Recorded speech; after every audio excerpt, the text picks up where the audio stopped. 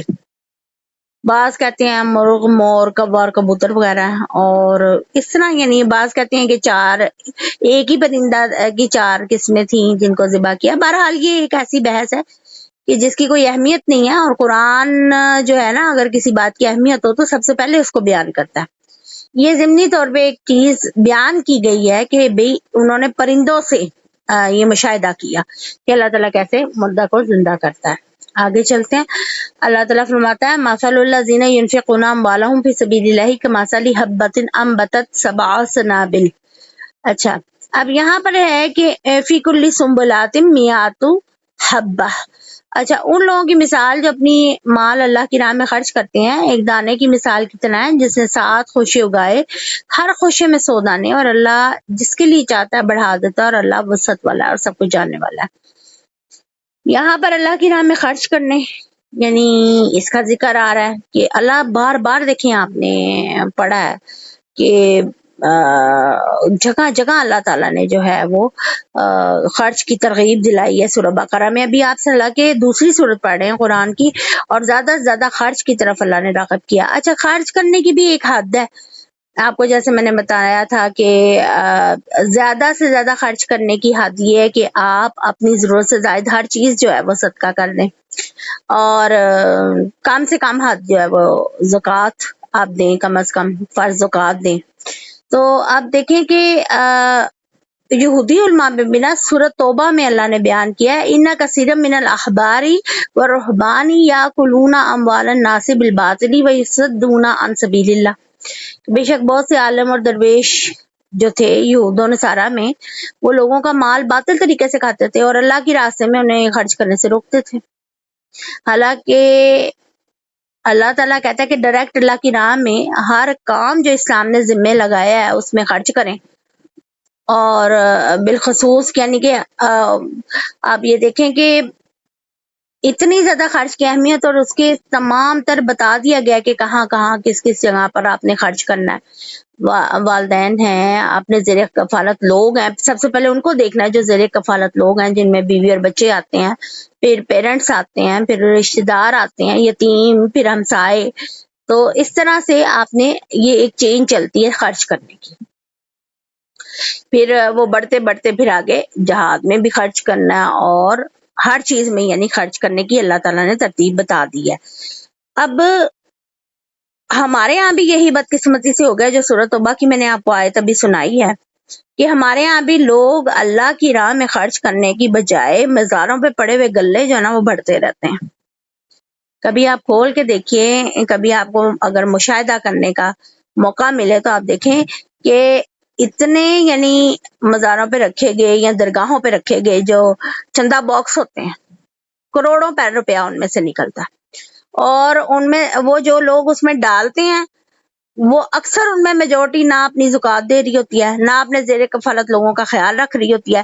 اگر اتنا چندہ اکٹھا ہو اور جگہ جگہ پاکستان میں سکولز، کالجز اور یہ شفا خانے کھلیں، مفت جہاں علاج ہو، اور آپ دیکھیں ویلفیئر کے ادارے کھلیں، بچوں کے لیے گراؤنڈز بنے کھیلنے کی، ان کے لیے لائبریریز بنے، تو سڑکیں بنے، صفائی کا انتظام بہتر ہو پاکستان میں، کتنی جگہ ہیں جہاں پہ ورک کیا جا سکتا ہے اور ثواب ملے گا۔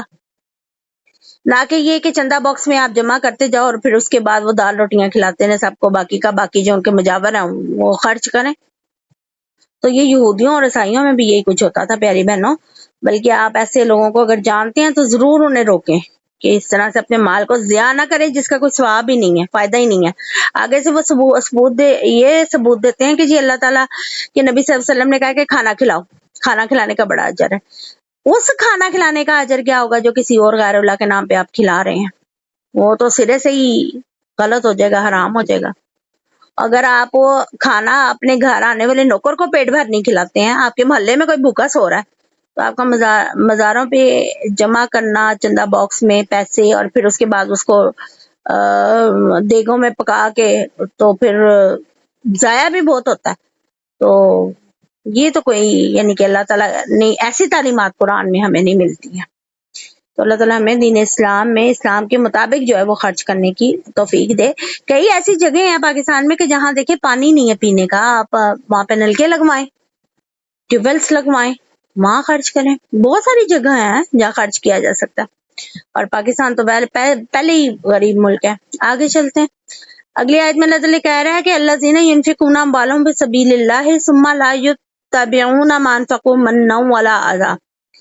اب شرط بھی اللہ نے ایک بیان کر دی ہے نا خرچ کرنے کی، کہ اچھا یہ بھی یاد رکھیں کہ جو اللہ کی راہ میں خرچ کرتا ہے اللہ کے بتائے ہوئے طریقوں کے مطابق اور حلال کما کے خرچ کرتا ہے نا، اس کی اللہ تعالیٰ نے بڑی خوبصورت پچھلی آیت میں بات بتائی ہے کہ اللہ تعالیٰ ایک بیج سے دیکھیں بالیاں نکالتا ہے، بالیاں میں سے ایک گندم کی بالی کی مثال لے لینا کہ ایک بیج میں سے ایک بالی نکلی، اس کے بعد اور 700 بالیاں نکلی اس میں سے، پھر ہر بالی میں سے 100 دانے نکلے، تو بات کہاں پہنچتی ہے اللہ کی راہ میں خرچ کرنے۔ اللہ ہمیں توفیق دے اور ایسا ہم خرچ کریں جو اللہ کے یہاں قابل قبول ہو اور اس کا واقعی اتنا اجر ہم سب کو ملے۔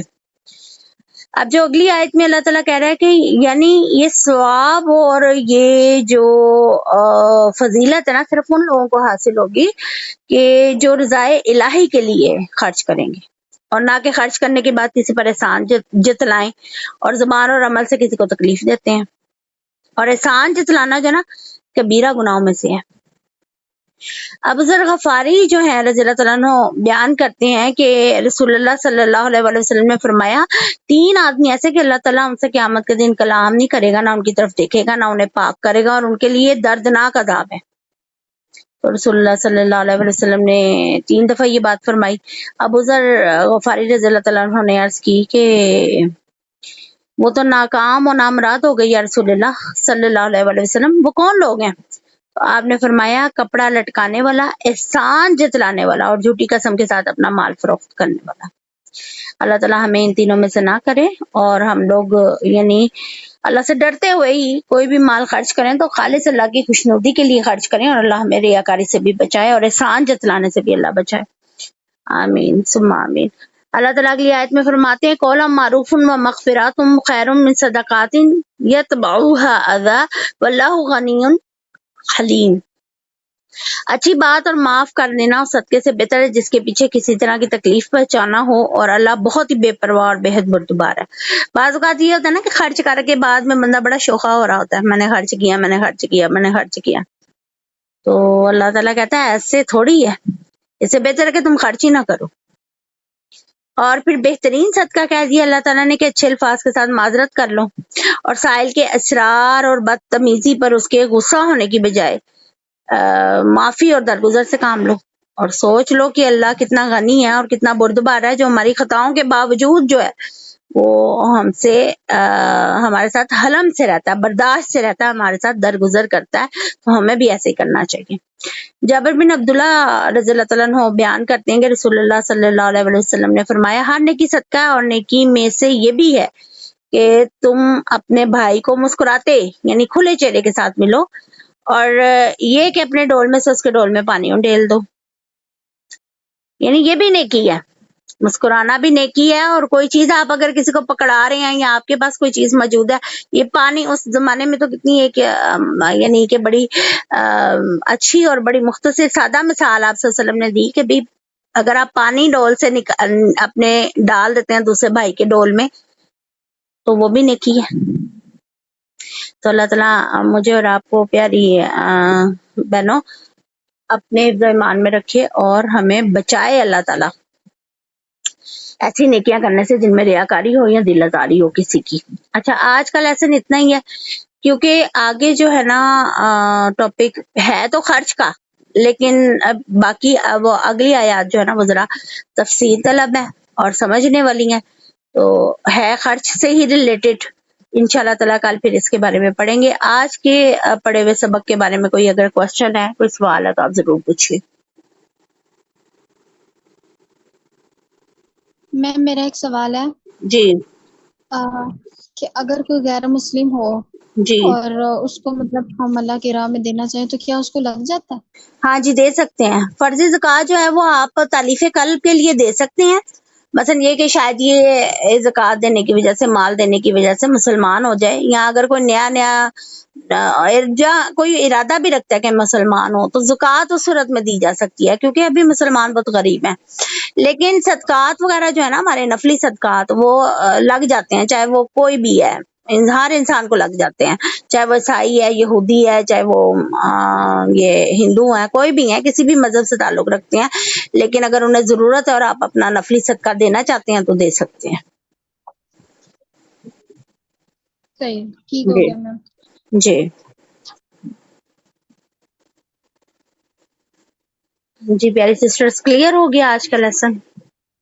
باجی جی حضرت میں نے عزیر کے پڑھ بارے میں جو بہتان باندھنا جاتا تھا اللہ تعالیٰ کی اولاد کے اس حوالے سے، اس کی وجہ سے اللہ نے ان کو نیند سلایا تھا. نہیں اس کی وجہ سے نہیں نیند سلایا تھا، بلکہ جب وہ اٹھے ہیں نا، یعنی اٹھے ہیں تو ینگ تھے، 100 سال بعد اٹھے ہیں، ویسے کہ ویسے ہی تھے. تو پھر یہودیوں نے ان کے سامنے ان کی وجہ، اس وجہ سے کہ یہ تو نعوذ باللہ اللہ کے بیٹے ہیں، ان پہ تو کوئی اثر ہی نہیں ہوا زمانے کا، وقت کا، تو ان کے اپنے بچے جو ہیں وہ ان کے ہاتھوں میں بوڑھے ہوئے ہیں اور ان کے پوتے پوتیاں بھی، اور یہ خود ینگ رہے ہیں. اس بات سے انہوں نے اللہ کا بیٹا انہیں قرار دینا شروع کر دیا. لیکن وہ جو مشاہدہ اللہ نے ان کو کروایا نا، جو ان کے دل میں خیال آیا کہ یہ بستی برباد ہوئی ہوئی ہے اور تباہ ہوئی ہوئی ہے، تو یہ اس کو اللہ تعالیٰ کیسے دوبارہ سے بنائے گا. اللہ نے کہا ہے نا کہ قیامت والے دن میں اکٹھا کروں گا، سب کو اٹھا لوں گا، دوبارہ ان کو پیدا کروں گا جو اس دنیا میں آئے ہیں، پھر حساب کتاب لیا جائے گا. تو اس وہم کی بدولت جو ہے وہ اللہ تعالیٰ نے ان کو ایک مشاہدہ کروایا، 100 سال سلا دیا. ٹھیک ہو گیا؟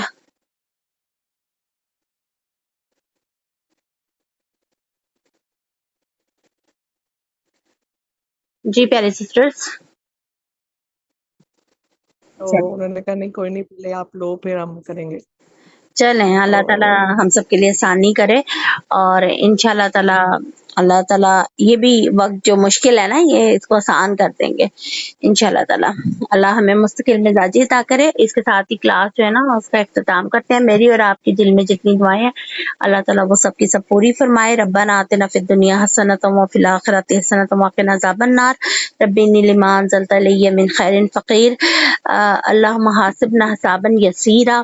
اللہم اجرنا من النار، اللہم اجرنا من النار، اللہم اجرنا من النار. ربنا هب لنا من ازواجنا وذریاتنا قرۃ اعین واجعلنا للمتقین اماما. آمین ثم آمین. اللہ تعالیٰ ہمیں آخرت میں ان مسلمانوں میں شامل فرمائے کہ جنہیں اپنا دن میں دوبارہ اللہ تعالیٰ دیدار کرے گا. اور اس کلاس کی برکتیں، رحمتیں، فائدے جو ہیں ہماری نسلوں میں، ہمیں، ہماری زندگیوں میں، ہمارے گھروں میں، ہمارے زوج میں جاری فرما دے. ہمارے سب کے معاش میں اللہ تعالیٰ اس کی برکتیں جاری فرما دے اور ہم سب کو حلال عطا فرمائے. ہمیں، ہمارے والدین کے لیے اور ہماری اولادوں کو ہمارے لیے صدقہ جاریہ بنائے. اور جتنے مسلمان فوت ہو چکے ہیں ان کو، جو بھی ہوں گے بھی فوت، سب کی آخری آرامگاہ کو اللہ تعالیٰ جنت الفردوس کا ٹکڑا بنا دے اور وہ خوش و خرم وہاں رہے، اور آخرت میں ہم سب کو اللہ تعالیٰ جنت الفردوس میں ملا دے. آمین ثم آمین یا رب العالمین یا ارحم الراحمین. سبحانک اللہم و بحمدک اشہد ان لا الہ الا انت استغفرک و اتوب الیک. السلام علیکم ورحمۃ اللہ وبرکاتہ.